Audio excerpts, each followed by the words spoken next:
Hello, this is Joe Marie Payton with the Home Team Network, and I'm sitting next to and about shaking in my boots next to the Honorable Mr. Dick Gregory. Mr. Dick Gregory is on a national tour titled Celebrating Truth, which has to do with our wonderful heroine, Sojourner Truth, and the beautiful bust that was unveiled a few months ago in Washington, D.C. by our beautiful First Lady, Michelle Obama, Cecily Tyson, Dr. Faye Williams, and a lot of other distinguished guests. Mr. Gregory is gracing us today as part of the tour. We're going to be with him this evening, but we have him here, and we're so excited about asking him a few questions. He's been around for quite a while, and I can say that I've had the pleasure of enjoying him for quite a while because, and I'm not ashamed to tell anybody, I'm 60 plus. And I got socks older than you. I say it's socks older than me. So you know what I'm going to start out.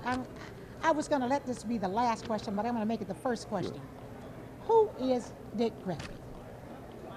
Well, I don't never have to answer that. Ask them bill collectors. They'll tell you who I am. They know how to find me, and they don't say, spell your name, what's your name? You know. See, that's why I could be anything. From a father to a husband, to a comic, to a writer. And but I'm just having fun. I've been here. You've been having fun for a long time. I understand when I was reading up some history, I understand that you actually started your comedy in church. No. You started in church, or you learned it in church? What I said is that first, you're free when you don't have to be validated by the New York Times and the Washington Post or NBC, like most of us. They force you to. I'll be 80 years old this year. Oh, my goodness. I was born before television. And all we had was radio. And you got to be real stupid to look at and listen to a tap dance on the radio. Right. I mean, that's, and so the only comics back then on radio was white comics, and I thought they were corny. So when people tell me about where I learned my brilliant satire, it's the black church. The two most powerful people in this country is the black woman and the black church. But we seem to need a white racist system to validate us. And so I tell white folks, if you go to a Baptist church on Sunday, here's a Baptist minister that gives 52 sermons a year and never repeat and don't have Hollywood writers. And they are funny. Now, they would never insult you to leave the house and say, I'm going to church and tell some jokes today. You cannot be spiritual and divine and not have humor. Right. You know, that's the problem I have with the picture they show us of Jesus Christ. He was never laughing. He was never smiling. He never was. And so anybody that has that spirit that runs through, it's a smile. Mr. Gregory, let me ask you something on a serious side. What do you think is the biggest problem with our youth today? Ain't none. What do you think? Wait, no, hold. That's an insult. Okay, what do you think is wrong with them today? Nothing. Nothing? Nothing. Let me tell you something. If I came in today with blonde hair and blue eyes, y'all got to ask some serious questions. I'm a reflection of my parents. The youth is reflection of you. See, we the only group of people on this planet that try to put a bunch of crap off on our children. There's nothing wrong with them. They tell us it's a black on black crime. You had a Jewish dude 2 weeks ago killed an 8-year-old Jewish child and then 80. And you will never hear Jews talking about Jewish on Jewish crime. Why would we talk about black on black crime? Okay, now I asked that question because I want to back it up with this one. Yes. What do you think that they're doing that's really right? Everything. They're following you. Everything? Let me tell you something. The most filthy music in the history of the planet is the blues. Okay? We're the only men on the planet that sing derogatory words about our women.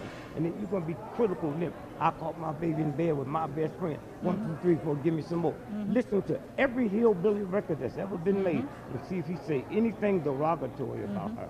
Okay? Absolutely. See, that's one of the things we like about you because you tell the truth. So you're really this celebrating the truth that you're talking about has more to do with just that bus, the Sojourner Truth. But let me ask you another question. Now, a lot of people are not aware that you actually ran for president years ago. As a matter of fact, you were the 1968. first African-American male to run for I was president. the only one until Obama. Absolutely. Now, let me ask you this. How do you think President Obama is doing right now? Well, you can't rate him. It's called dead on arrival. When he come in, the country was bankrupt. Mm-hmm. You know, if you the surgeon and I come to the hospital with a fractured skull, heart done stopped, knees bad, kidneys bad, you got to work on all of them at the same time, and you got to be stupid for somebody to keep coming in the operating room and say, how do you think they're doing? You don't know it till it's complete. He inherited a Yes, he mess. did. Yes, he did. Okay? And so I just said, if I had to grade him, I'd give him an incomplete. And if I was forced to grade him, I'd give him an A+. I love it. I love that. I love that.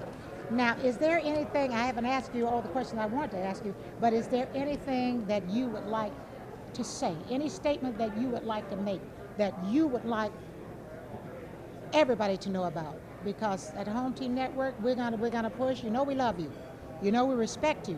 What I really want to ask you about, since we're celebrating truth and Yes. we're dealing with health and comedy and everything and all, and you just gave me some wonderful lessons and teachings on how to heal this knee replacement that I got, and we have a wonderful product that we're also promoting, which is alkaline water. Mm-hmm. And I know that you have always been a component of and a professor of good health, which is why you look so good at 80.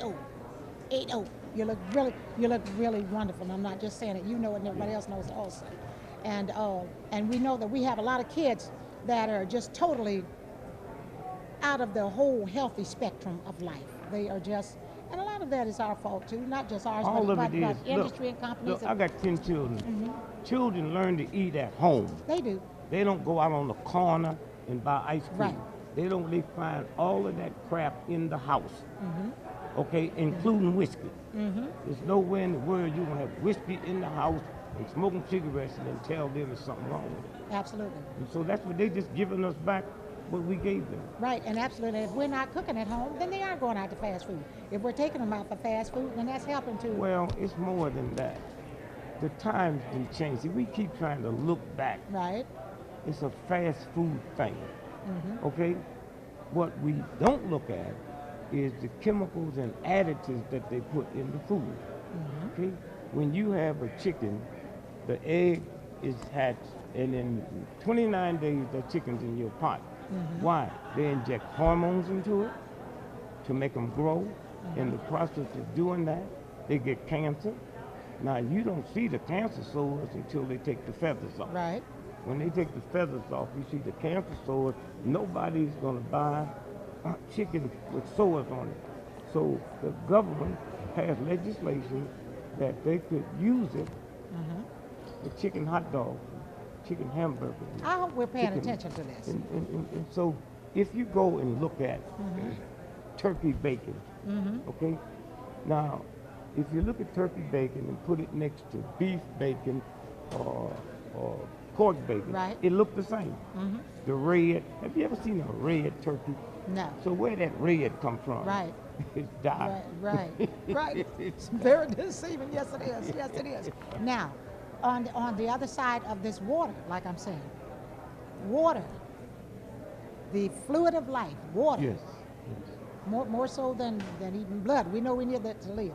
Water. Tell us. I know you know about alkaline water. I know you Yeah, do. but I don't get How's it. it work? I know, I don't. Just I don't- water itself. Water. Okay. Water. The number 3 causes of death in America is not cancer Mm-hmm. or high blood pressure or heart condition. The number 1 cause of death in America is sleep deprivation. Mm-hmm. The number 2 cause of death in America is dehydration. The number 3 cause of death in America is lack of physical fitness. Now let me tell you what you're doing and why it's so important. Mm-hmm. There's few people that know that more people die in America in the summertime from dehydration than die from earthquakes, hurricanes, tornadoes, and winter storms. Absolutely, absolutely. It is about the body. One of the horrible things, about 8,000 people die every year in hospitals because of dehydration. They just don't give them water. They give them Kool-Aid, lemonade, anything but water. The universe put this body together with water. And if you think Kool-Aid and Kool-Aid and lemonade work, then you plant you some corn and water it with Pepsi-Cola to see what's going to grow. And so that's why it's so important. Another thing that's important, when you get dehydrated, we would like to drink the water fast. Anytime you drink water fast, it goes through the system and come out the urine. When you're dehydrated, you must drink it slowly. And then it goes into the pores. It goes into the cells. We have 75 trillion cells in our body, and all of them need water. And so consequently, there was a time when I was a little boy, they didn't have all that other stuff. And so, you know, somebody come by your house, and your mother say, you care for anything to drink? And they would say, just a cold glass of water. Absolutely. People come by your house and I say, you care for anything to drink? They say, what you got? So it is your job to see to it that you educate people to water because of the business you're in, like Coca-Cola and Pepsi-Cola. Now, DeSanti water, that's Coca-Cola. They was fined $900 million in Europe because that's tap water purified with benzene and arsenic. And that judge said, if you all didn't have the political arrangement, I'd put all of you in jail. So you have to, you see, as much as I need water, water companies is become trillionaires. But you see, when you in the ghetto and selling it to my grandmother, she think water is free. You see, dirty water I wouldn't drink. But there's a lot of people that believe this water is clear, is not dirty. Right. And that's not true. Absolutely. And so you have a fantastic job of saying to the masses that this is what this is, and this is why it worked, and this is why it's good for you. Let me just say this. Let me hold your hand here when I say this, because there's a lot of wisdom and power in what you say. There's a lot of energy shooting through this body, and I want some of it. And I'd like to close by saying thank you so much for enlightening and educating me, the viewing public. And it's always very important. It's always very exciting when we listen to you speak. We speak with so much wisdom and so much authority. And we respect you so much, Mr. Gregory. And I'll not only ask God to bless you with a mighty blessing for as many days as he sees fit to have you grace us. Thank you. And with that being said, the Home Team Network, and this is Jo Marie Payton, and we just thank you so much. Thank you very much. Mr. Dick Gregory.